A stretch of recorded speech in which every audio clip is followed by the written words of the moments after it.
All right, everybody. One of the happiest days for an author is when his publisher sends him the first copies of his book. Honestly, holding a brand new book is sort of like holding a child, only, okay, I shouldn't say better, but... All right, so I did open this, but then I realized what it was, so I wanted to open it with y'all, because I figure, I don't know, people do that kind of thing. It's hard with one hand, I'm not going to lie.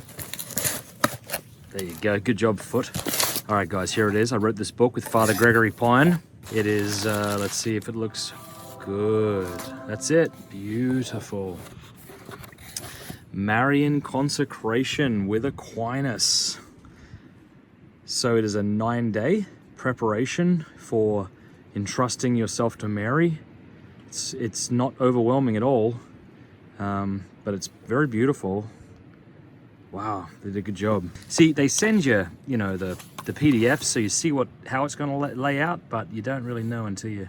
That's beautiful. So basically what we do is for 9 days, Aquinas wrote a lot about the Blessed Mother. He has a beautiful commentary on the Hail Mary. One of his academic sermons, Lux Orta, I believe that's how you say it, he speaks of 7 ways the Blessed Virgin is like light. And then he has a beautiful consecration prayer that nobody really knows about. That's just been my experience. And just to kind of give you an idea, here it is. So this is the prayer you pray on the 9th day. But like, look at that. I entrust to your merciful heart my body and my soul, all my acts, thoughts, choices, desires. You see how very, de Montfortian that sounds?